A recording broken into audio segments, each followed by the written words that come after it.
everyone, today I'll be reviewing this brand new documentary dropped on Netflix. It's called Yintah, and this documentary, it is on this indigenous tribe in Canada, and they are called Wet'suwet'en, and that is their language. And this is like, so this documentary focuses on this territory people, like this I guess this tribe, like this native tribe people, and they own this land, and like they own this land for like generation after generation. And we see in this documentary like multiple pipeline, that is going on their land, and is how it's affecting them. Especially they're trying to preserve their culture and their way of life, and when this kind of pipeline happen in their land, it destroys their culture and everything.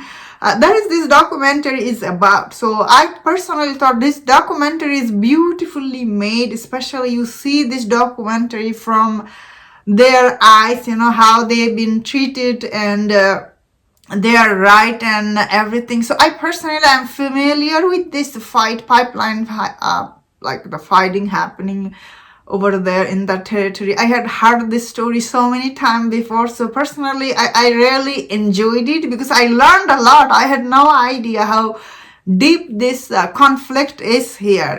Like when you watch it, this documentary done good job showing you the conflict. These big companies, how they go there, and they try to buy their land or try to get their land, although they tell them that they will be getting jobs, opportunity, and all this thing they promise them, and all this big pay job and everything, but they end up giving them nothing, which is really sad. So this documentary at the time, it's so heartbreaking. I was really crying because I felt so sad, because these stories are so real, and it really puts you into their position, because we never actually think about how they feel, especially these native people. This is their land, generation after generation, and they have this culture they want to preserve. And although I guess I was a little bit worried when they're just living in the wild. It's hard to live with your kids, so they don't have water on those things. That is what I heard. I guess the reserve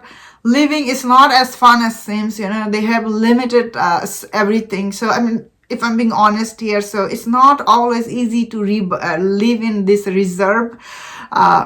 So that is why I guess there is also like the sun thing here, like when I was watching it, I was like, because like I guess they want to protect their culture, but same time, what is gonna happen next? Like I said, there is of course this school where all these kids were murdered. I think more than 200 kids or something, and yeah, there was a huge controversy in Canada, and now we know all about this. So that is why we have this, like on September 30th, you like I guess that this is the day where, what is it, Truth and Reconciliation. So yeah, like this documentary done good job touch base on this thing. Especially if you are from Canada, you will really feel all this thing, because you hear about them all the time in news and everything. So that's why I personally found it quite interesting. What if you are not from Canada? Will you be enjoying this? I think even if you're not from here, still you will learn a lot about this, because this documentary done good job, I thought personally, bringing these people, their culture in the front, and how they think about their culture, how they want to preserve it, and end of the day, this was their land, so yeah, when I was watching it, I was feeling sad, and this is hard watching this. So I think overall this documentary done really good job bringing their story out, especially their battle, what they believe. It's done really good job, especially bringing their culture, what their thoughts. So I found it very interesting. I learned a lot, and I think it's worth checking if you are into this kind of, and if you know about this pipeline stuff. It's not just in Canada. I imagine it will be also in America as well. But I think in America, all the native were chased away. That is what one of my friend told me. So like they were chased away from their land, like they did not pay them. So this is a different story over there, but in Canada is different. And yeah, like I do hear this all the time in the news. So I personally really found it quite interesting. So yeah, like, I think anybody can watch this and learn a lot.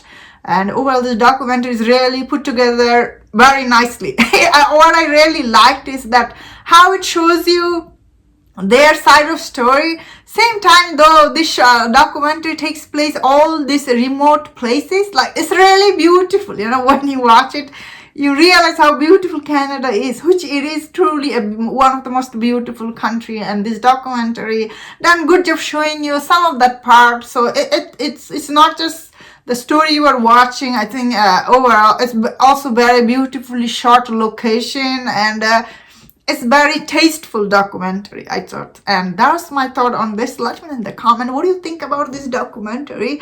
If you enjoyed this review on this documentary, don't forget my other review on other documentary. If you enjoy this, please subscribe. Until I see you next time, please take care.